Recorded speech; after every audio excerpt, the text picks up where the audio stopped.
The Hill East of the Village, Part 1.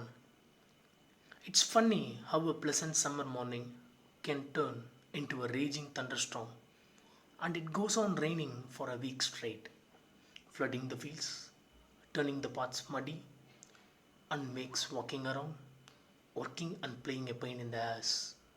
The same thing happened with my life.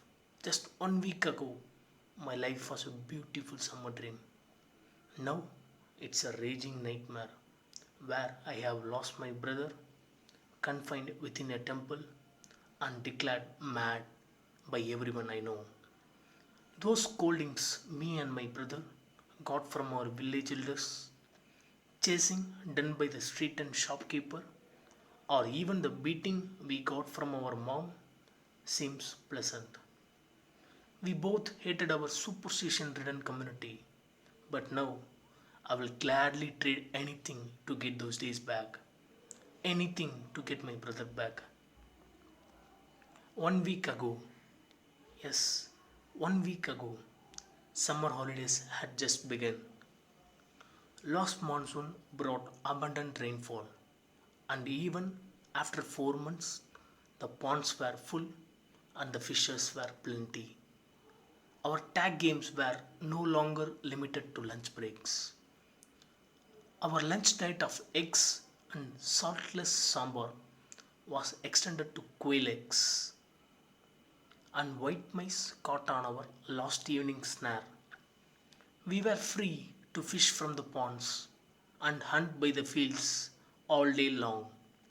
But that was not what we had planned this summer.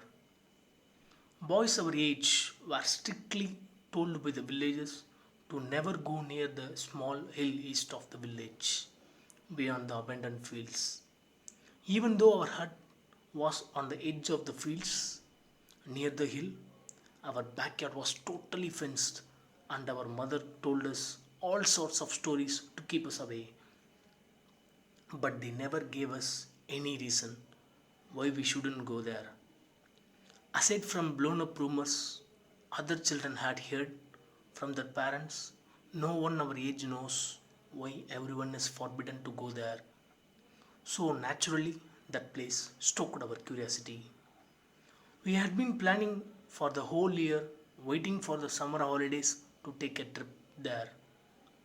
Just a little walk to rub it in the faces of the superstitious elders.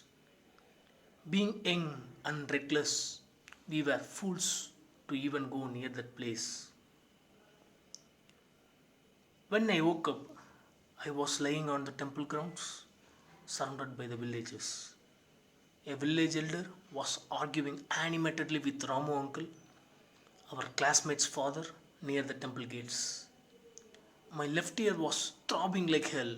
I touched it gently, and I felt it was bandaged with cloth. A villager noticed I was awake and stirring, and immediately notified the others. They all fell silent, and the elder came near me.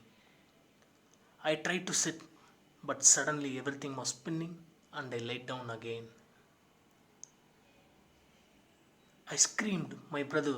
Where is my brother?" I asked the elder, just noting his absence. My voice sounded very different, scratchy, and dry to my ears. The elder smiled gently and assured me he was safe with my mother. I relaxed and let my head back down. They gave something for me to drink in a tumbler. It was just water, but it tasted wonderful. Before I could say anything, sleep claimed me again, and the horrors began.